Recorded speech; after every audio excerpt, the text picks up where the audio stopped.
Hello everyone, my name is Wilson, and this is my presentation on vaping ingredients, smoking cessation, and why they're important. Through the course of this video, I will be including little known facts that are typically hidden from the public by mainstream media through misinformation, and generally people not knowing what they're talking about, spreading more information based off of rumors and hearsay.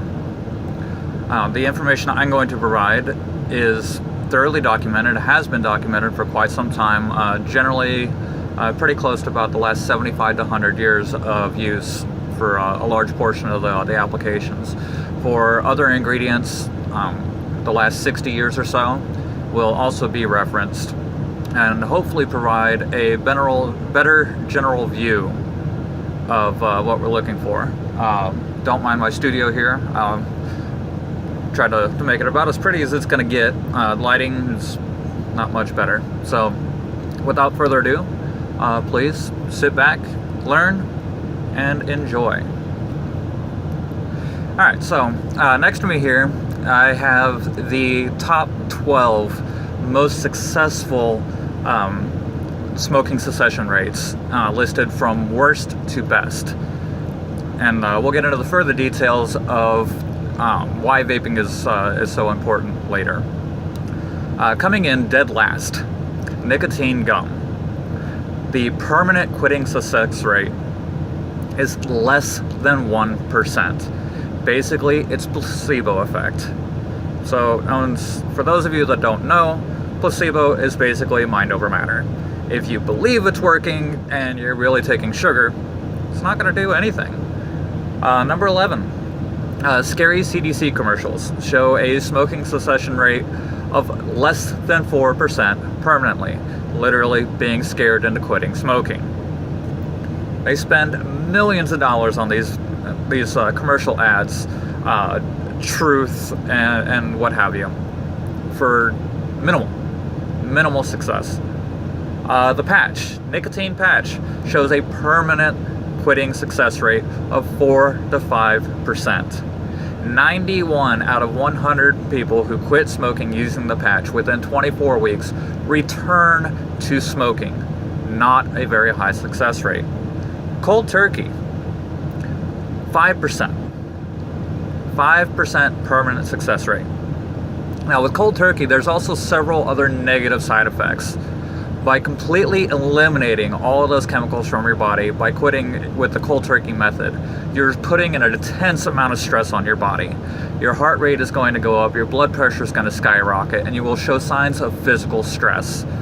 26% of women and 28% of men who quit smoking by any method actually show physical signs of withdrawal, typically in the case of hives.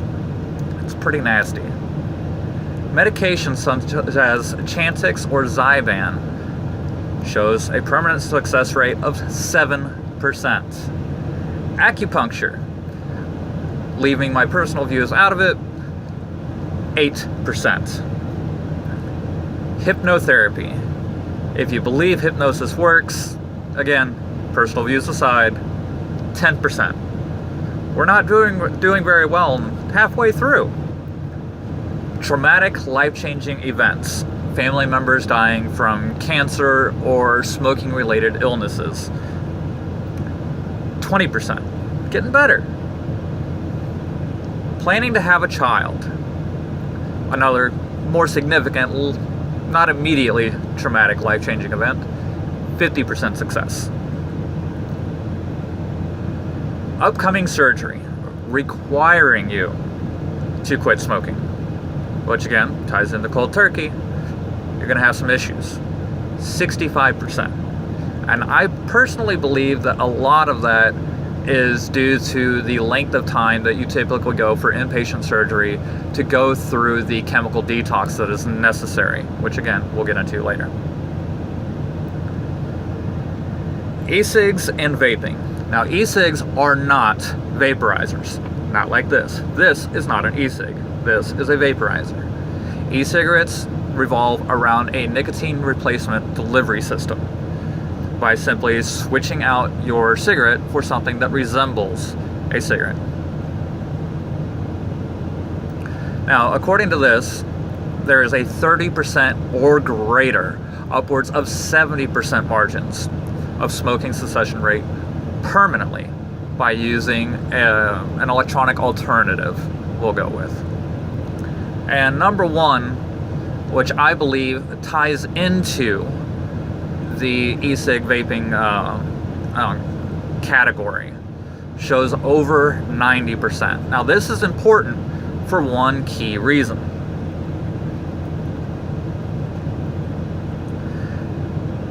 They teach you to replace key portions of your diet with more healthier foods, getting into a mindset, a variety of things.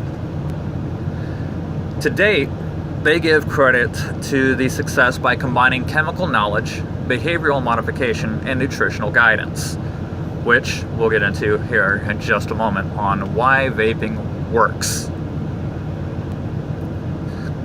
Now, there's going to be some of you that go, well, I quit cold turkey. Congratulations, good for you. It doesn't work for everybody. Just like every other method, there will be, a good handful says it worked for me. Congratulations again.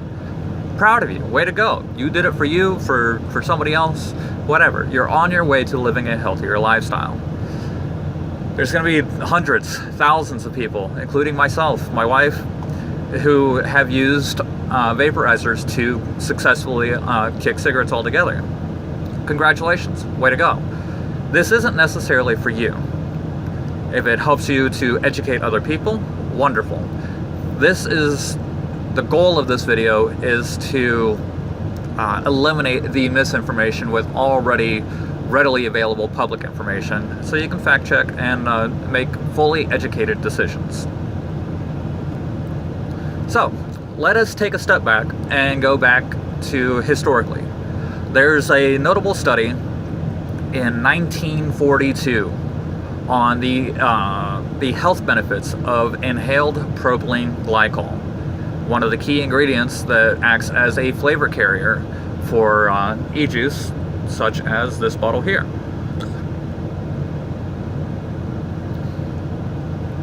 There's a lot of misinformation running around with people confusing propylene glycol with ethylene glycol.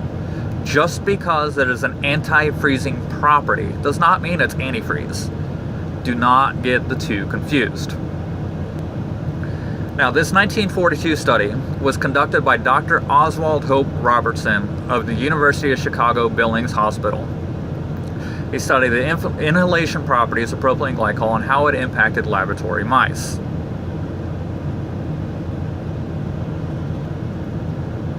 To test his theory, he placed two groups of mice into separate chambers. The first chamber, he sprayed the air with propylene glycol and then the flu virus. In the second chamber, he sprayed only the flu virus. To their surprise, all the mice in the chamber sprayed with propylene glycol survived, whereas the mice exposed to only the flu died. Dr. Robertson concluded that the propylene glycol itself was a potent germicide.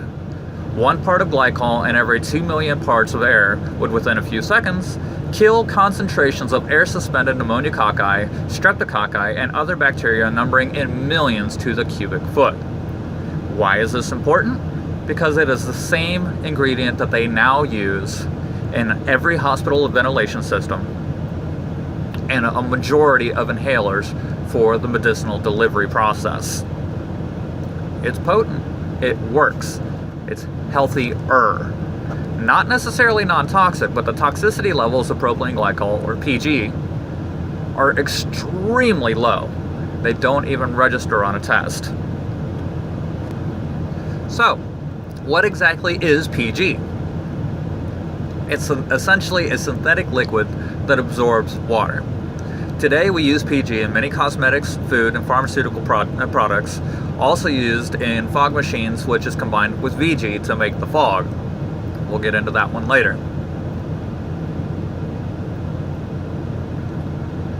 The FDA classifies PG as a food and drug additive that is generally recognized as safe, or GRAS, GRAS. That was established back in like the 1950s, 1960s. So we're pushing, 50 plus years of FDA approval for inhalation purposes. Again, personal bias left out of that one. Electronic cigarettes use propylene glycol in e-liquid, as shown earlier. When it heats up, it turns into a vapor that the smoker inhales. Sort of. That's more misinformation that we'll clarify. Looking back at Dr. Robertson's study from 1942, we see that propylene glycol might offer benefits apart from just smoking cessation. It seems that PG would help us keep us healthy and protect against the spread of viruses like the flu. The information provided there is provided by Churn Mag, www.churnmag.com.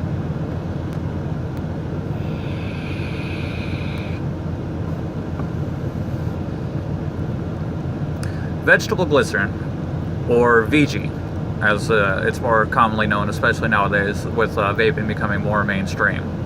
According to livestrong.com, is also called glycerol.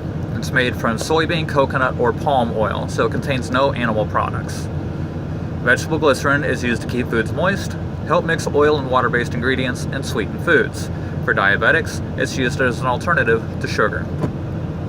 It also has some medicinal uses, which and may have some beneficial effects on hydration during exercise. It's a humectant. It draws moisture from one location to another, typically to more dry areas. Excuse me. For keeping foods moist, manufacturers add glycerin to foods including baked goods, fudge, candy, nutrition, energy bars to help maintain their water content. Also helps keep ice crystals from forming and reduce fat frozen desserts and other foods that may contain glycerin, including dairy products, soups, sauces, condiments, processed meats, and seafood, and water-based flavored drinks. It's pretty much just about everything that you use. Adding sweetness. Vegetable glycerin is sometimes used as an alternative sweetener in foods for diabetics and a number of low-carb processed foods.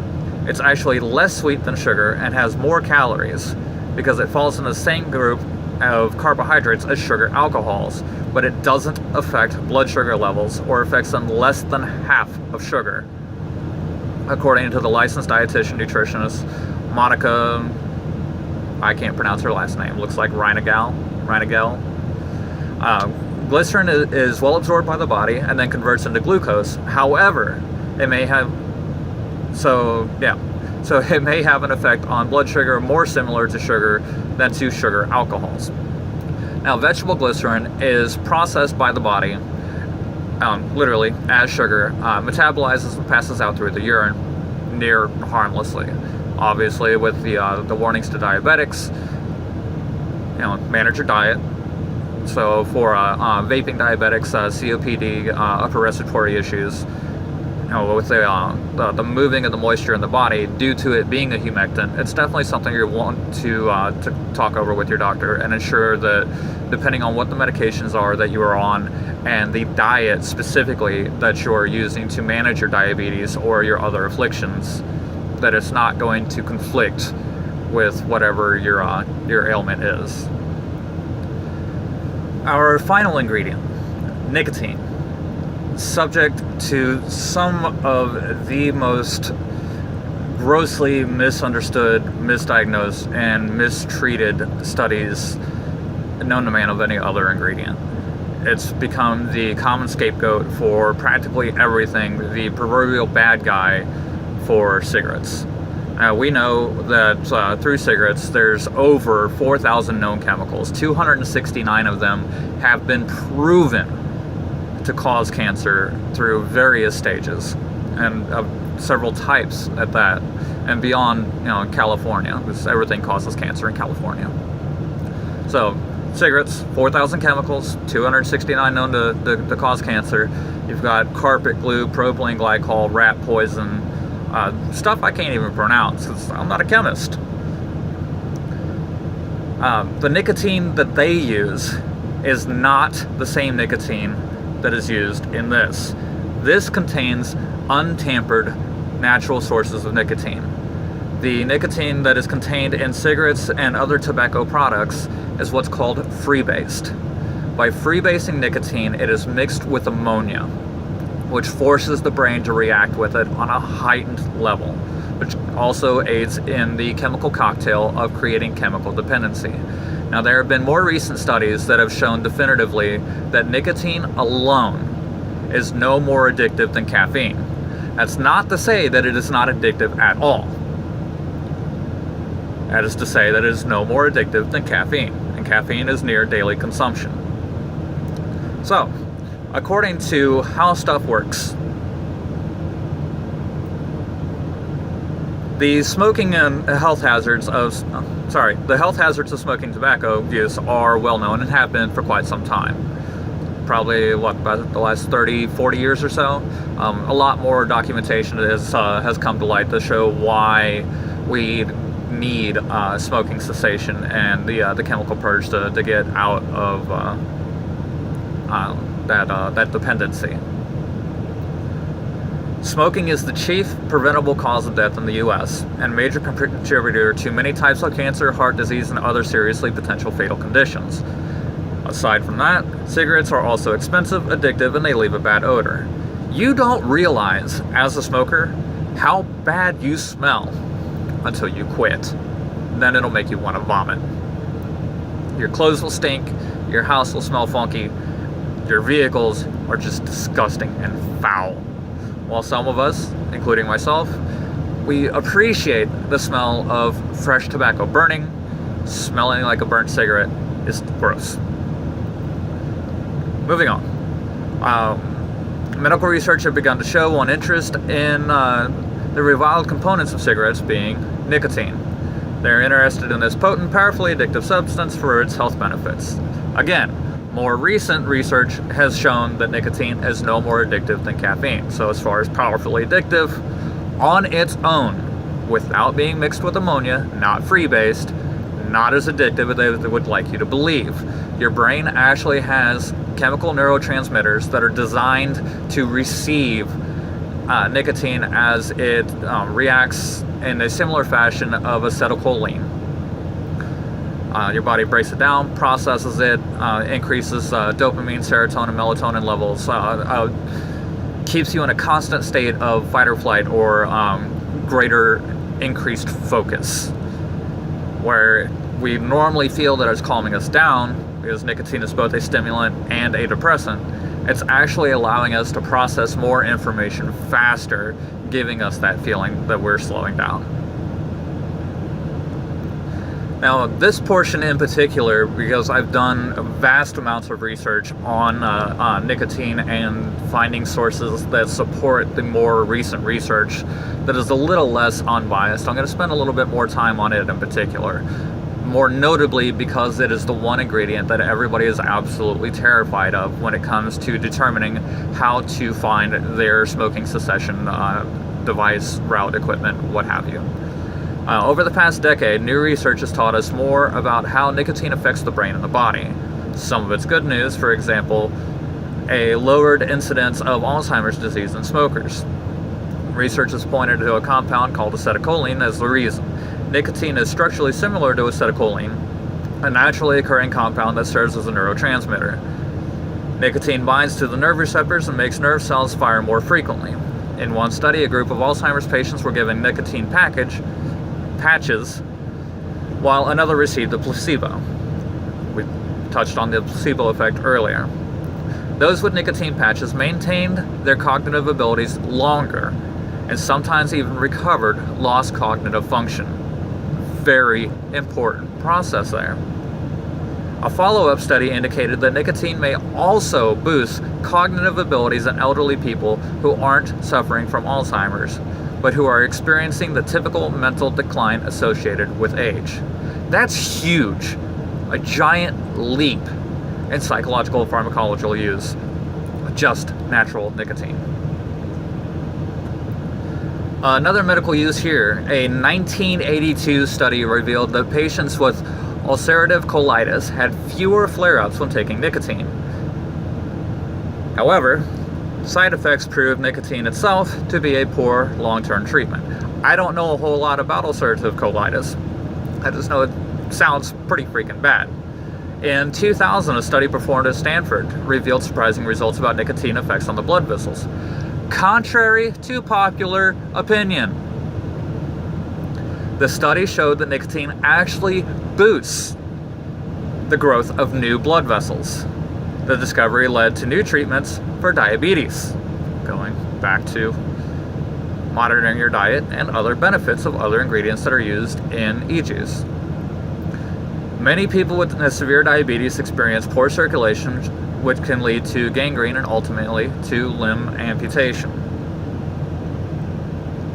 Researchers from the Scripps Research Institute published a study in 2002 that revealed a connection with nornicotine, a chemical found in tobacco and also created when the body breaks down nicotine, and a reduction in Alzheimer's symptoms. However, nornicotine is toxic, pointing to the need for a non-toxic substitute.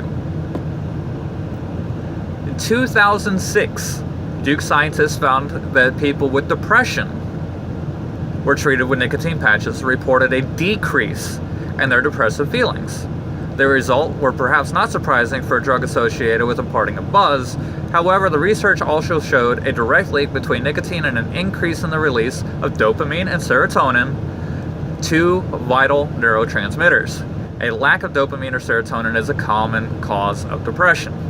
You see where I'm going with this? These studies point to potentially positive aspects of nicotine, but what can we do with the information? You can begin to heal, live a healthier lifestyle, and move forward. Further medical benefits of nicotine. Most notably will be a non-smoker epidemiologist, Dr. Mirica Quick. Now, her father was a smoker, died of lung cancer. It does not detract from her research. It actually spurred her research into the effects of nicotine on the body through epidemiology. Now, her, among others, have discovered that the use of nicotine by way of its affection of the acetylcholine receptors may actually be more beneficial in treating and managing or preventing Parkinson's disease. Smokers and people who use other forms of nicotine throughout their daily routine have showed upwards of 60% reduction in Parkinson afflictions or prevention. So basically translate that you're 60% less likely to develop Parkinson's disease by having daily doses of nicotine controlled as a part of your daily diet. Now, that does not mean to continue smoking, by no means. How to get other forms of nicotine without vaping or nicotine will come briefly. So, to be well on your way to live a healthier lifestyle, you're going to quit smoking, but you're not going to completely cut out your nicotine intake because it's found in common everyday foods, such as cauliflower, eggplant, potatoes, and green tomatoes. While the content isn't necessarily high, potatoes being the highest concentration of, eggplant being the highest concentration of nicotine, of 100 nanograms per gram, whatever. At any rate, eggplant has the highest concentration of nicotine, followed by tomatoes, cauliflower, and then potatoes being final. So you actually consume daily doses of nicotine with almost everything that you eat.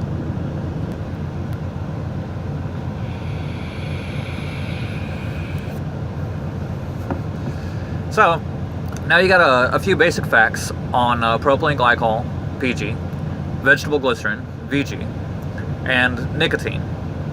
The three main components that go into e-juice that we utilize as what is very quickly becoming one of the most successful smoking cessation rates for devices currently available. Now, how long have vaporizers been around? The original e-cigarette was manufactured in mid-late 1900s, but vaporizers themselves, not the battery form, have been used in the medical field since the 1800s. But a lot of people didn't know that one.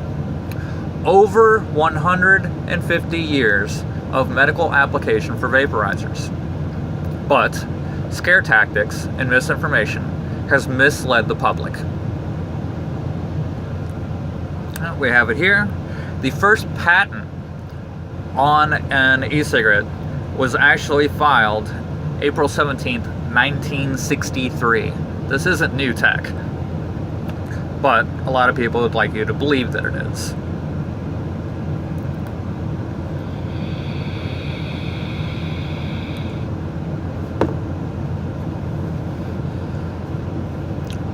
So, moving on to all the fun stuff.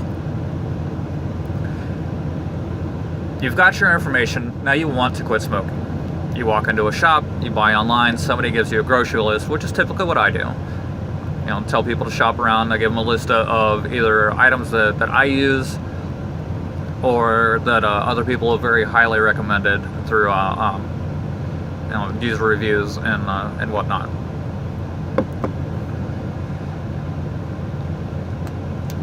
Depending on the type of cigarettes that you smoke, your average hit of a Marlboro Red, your full flavor cigarettes, or your full flavor menthol, is going to be somewhere in the range of 18 to 24 milligrams of nicotine.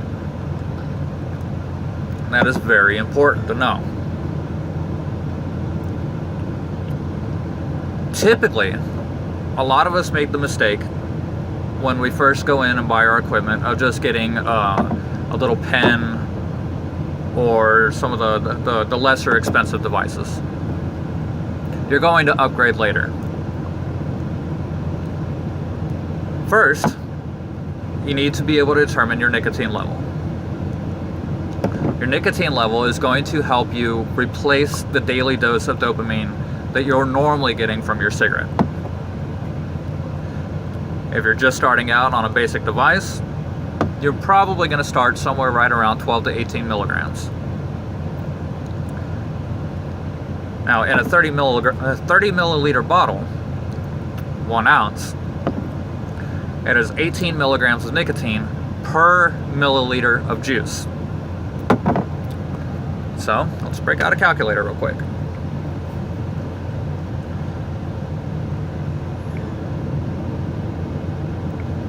A 30 milliliter bottle, 18 milligrams of nicotine per milliliter, will deliver 540 milligrams of nicotine.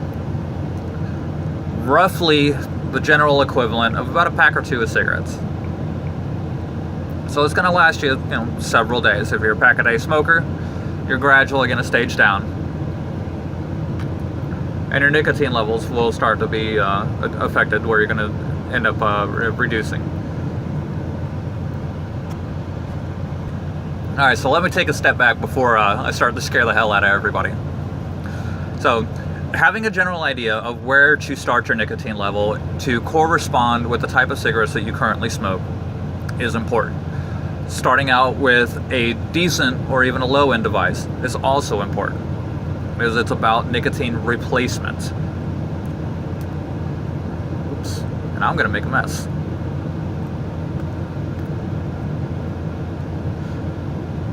There's literally hundreds of different devices that you can use. All of them work to various different degrees, different levels. I'm not going to make that recommendation today. That is going to be based on you, your current budget, and what exactly you're looking for. Flavors. All of the flavoring is the same thing that we use for food flavors. Your frosting, fruits, all the synthetic stuff. A lot of these flavors typically come from naturally found sources. Strawberry will come from one thing or another. Vanilla will come from various other sources.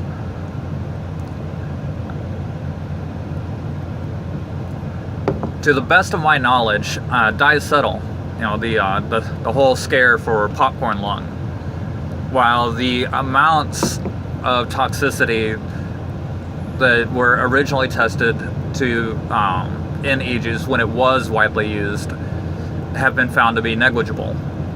As far as I know, the vast majority of companies no longer add it. There may be a few out there. That's something that you want to talk to the manufacturer of your juice about. Selecting the flavor of your juice is the next important stage. Now, we would normally think that to quit smoking by picking up an alternative device like a vaporizer, that we want to substitute the flavor with what we're already used to. You know, we're adapted to the flavor of tobacco. In my opinion, it is one of the biggest mistakes. You're going to find that you actually have a firmer desire to go back to cigarettes by using a tobacco flavored e-juice than you will by something much more appealing like fruit. This brand here that I've showed you a couple times is Black Market e-juice. The flavor is Pew Pew. It's very sweet, a little bit of a tartness behind it, but it's peaches and watermelons. For me, that tastes a lot better than burning ashes. So you can take your pick. And they've got literally, again, thousands of devices, thousands of different flavor profiles, from mint to frosted donuts and cakes and cereals. So you can find anything that you really like. So you find a flavor that you like. If you go into a shop, most of these shops will have what they call a tester bar. Most of them will be zero nicotine, so you can try just the flavor itself. Your basic starter kit will be, like the pens, a little plastic tank, just enough to get you accustomed to vaping itself, and then you'll get into the higher end devices like this one, regulated power, different settings, whatnot, and other tanks, and I'll get into that briefly.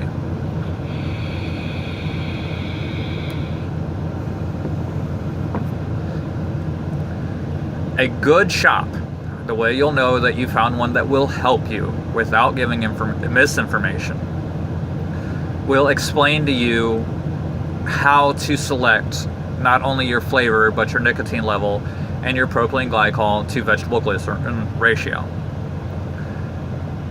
Regardless of what you're using, propylene glycol, as we covered earlier, will cause a little bit of dryness.